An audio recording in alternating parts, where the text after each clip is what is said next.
My name is Emily, and this happened on March 11th, 2016. It was a chilly evening, and I was hanging out with my best friend, Jake, at Maplewood Park. It was his birthday, and we were just waiting for our friends, Ryan and Sarah, to join us. We had planned a small picnic to celebrate and enjoy the calm evening. About 30 minutes later, they finally arrived with snacks in hand. We ate, laughed, and shared stories about our lives. As the sun began to set, we noticed the time. It was 6:30 p.m., and the park started to empty out.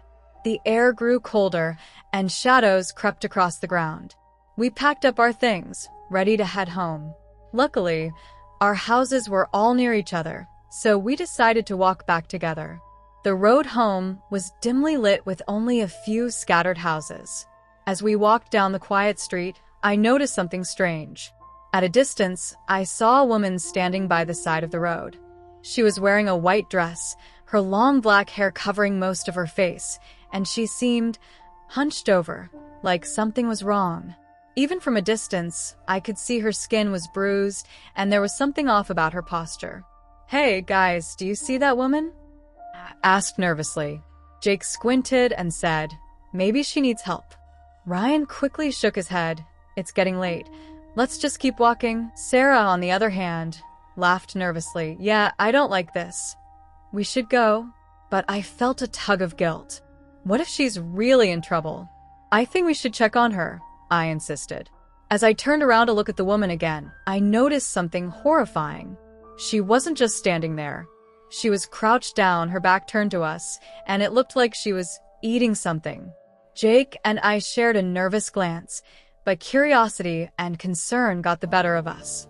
We decided to approach her, despite Ryan and Sarah standing back, holding on to each other out of fear.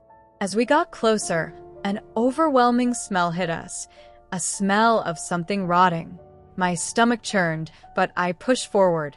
Jake tapped the woman gently on the shoulder. "Ma'am, are you okay?" Jake asked, his voice trembling. She didn't answer. Instead, she slowly turned around. What I saw next will forever be burned into my memory. Her face was disfigured. A deep, bloody scar ran from her forehead to her chin, her skin pale and cold-looking. But what truly made my blood freeze was the body of a young girl lying next to her. The girl's stomach was torn open, her intestines spilling out, and the woman, she had been eating them. I screamed so loudly, the sound echoing in the night air. Jake grabbed my wrist and pulled me away as fast as he could. "Run! Run!" he yelled. We sprinted toward Ryan and Sarah, who hadn't seen the woman yet. Ryan was trying to pull Sarah, but she was frozen in fear. When they saw the woman chasing us, Sarah's eyes widened in terror, and she couldn't move. "Sarah, run!" I screamed. Ryan finally grabbed her arm and dragged her along, and the four of us ran as fast as we could, the crazed woman right behind us, her footsteps loud and frantic. After what felt like forever, we reached my house and slammed the door shut. We were all panting, our hearts racing. We told our parents everything that had happened, but they didn't believe us at first. They thought we had let our imaginations run wild. It wasn't until the next day that things got even stranger. Sarah woke up with a huge scratch down her back, as if something with long, sharp claws had attacked her. We called the police and told them about the girl's body. The police searched the area and eventually found the girl's body near a lake, but the autopsy report said she had drowned. There was no mention of her being attacked or anything about her missing intestines. A few days later, my grandma came to visit. When I told her what happened, she turned pale. She told me an old story about a woman named Elena Lobo, who is said to eat human flesh and prey on the innocent. To this day, I don't know what we saw or how the truth got covered up, but that night still haunts me. And I can't shake the feeling that Elena Lobo is still out there, waiting for her next victim. It was the summer of 2009. I was around 9 years old at the time, and we lived in a small, sleepy town called Riverdale. It was the kind of place where everyone knew everyone. Our house was a two-story home on the outskirts near the woods. Every year on the 4th of July, the entire town gathered at Maplewood Park for the fireworks show. It was the biggest event of the year, and everyone went to watch. I had been excited for it for weeks. But this year, things were different. I had recently broken my arm in a playground accident, and the doctor had advised me to stay home, away from public places, for at least a week. I was devastated. Watching the fireworks was my favorite tradition, but this time, I would have to miss out. To give you an idea of our house's layout, when you walked through the front door, the living room was directly in front. The kitchen was connected to it, and my room was off to the side, on the ground floor. It was a small but cozy house, surrounded by dense woods on one side, making it feel even more isolated at night.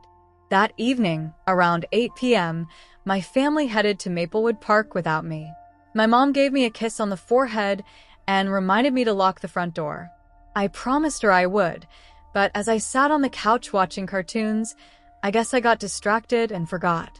After about 30 minutes, I started feeling tired.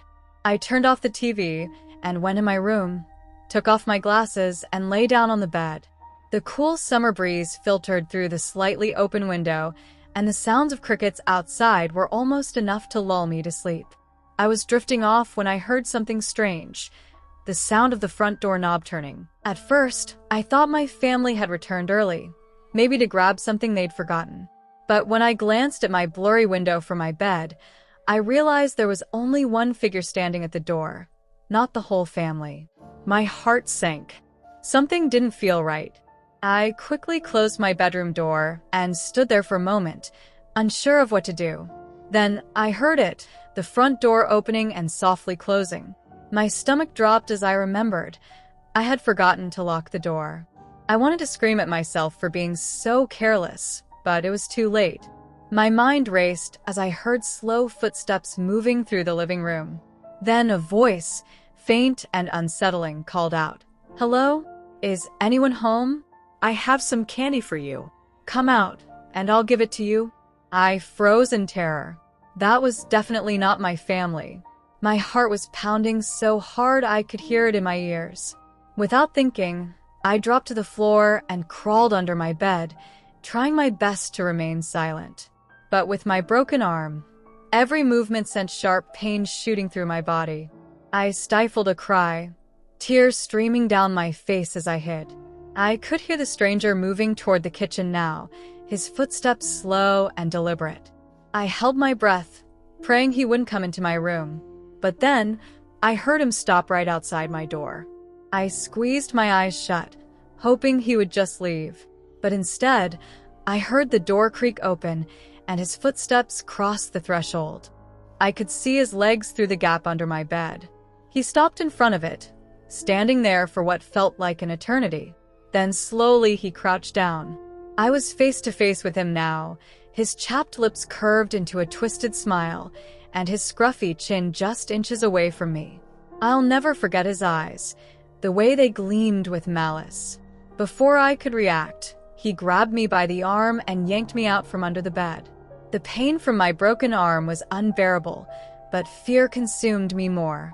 "Come with me," he said in a low voice. "I have lots of candy at my house. You like it there?" I couldn't speak. I couldn't scream. I could only cry as he lifted me up and started carrying me toward the door. I was too scared to move. He stepped outside, taking me toward a white van parked near the driveway. I felt completely helpless until something clicked in my brain. I had to get away no matter what. As he tried to open the van door, I kicked as hard as I could, thrashing in his grip. By some miracle, I managed to slip free, falling onto the grass with a painful thud. Without wasting a second, I scrambled to my feet and bolted into the woods, running as fast as I could in the direction of Maplewood Park. The branches scratched my skin, and my arm throbbed with every step, but I didn't stop. I didn't even look back. Eventually, I burst out of the woods and into the park, tears streaming down my face. I spotted my family near the fireworks stand and ran to them, sobbing uncontrollably. Through broken words and gasps for breath, I told them everything. My dad's face turned pale, and without hesitation, he called the police. We rushed to the hospital because the pain in my arm had become unbearable. I don't remember much after that except waking up the next morning in a hospital bed with a fresh cast on my arm. When we got back home, the police were still there. They had caught the man. He had been hiding under my bed, waiting for me to come back. The officers told us he was a convicted pedophile and murderer who had escaped from prison 2 days prior. They had been searching for him ever since. My family moved out of that house shortly after. We relocated to a bigger town, far away from Riverdale. Even now, years later, I can't help but think about what could have happened if I hadn't gotten away. That night haunts me every day, but I try not to let it control me. I survived, and that's what matters most. My son was always a quiet kid, a little too quiet sometimes, but I never imagined the storm that was brewing behind those closed doors. Like most teens these days, he was really into gaming. He was always on this app called Discord, talking to people from all over. We thought it was harmless, just kids playing video game. Then one day, he mentioned her, Lori, a girl from England. He said they met playing some pirate game. After that, he started spending all his time online with her. They even became boyfriend and girlfriend. At first, it seemed innocent enough. Just a long-distance thing, right? But then, he started acting strange. Really strange. He became more and more distant. He wouldn't talk to us, wouldn't leave his room. And when we asked him about Lori, he'd get defensive. We figured they had broken up. Maybe he was heartbroken, or maybe it was just a phase. We didn't think too much of it. But then one day, my husband heard him talking to her again. "Babe," he said. Lori. They were still together, still talking. We thought maybe it was just normal teenage relationship stuff. But we were so wrong. Our son got worse. He was spiraling into depression, sinking deeper and deeper. We even considered getting him a therapist. But then, out of nowhere, he perked up. He seemed happy again, talking more, smiling, spending time with us. We thought it was over. He must have gotten over Lori. Maybe he found someone else. But it was just the calm before the storm. That Saturday, he didn't come out of his room all day. My husband went to check on him, knocked on the door, but there was no answer.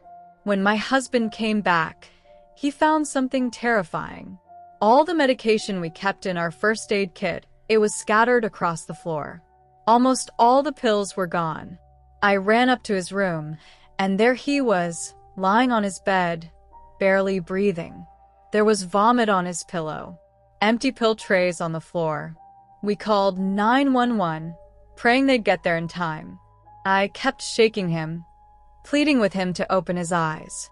But then I looked at his computer screen. I saw her, Lori, hanging there. I'll never forget that image. It made me want to scream, but all I could do was stare.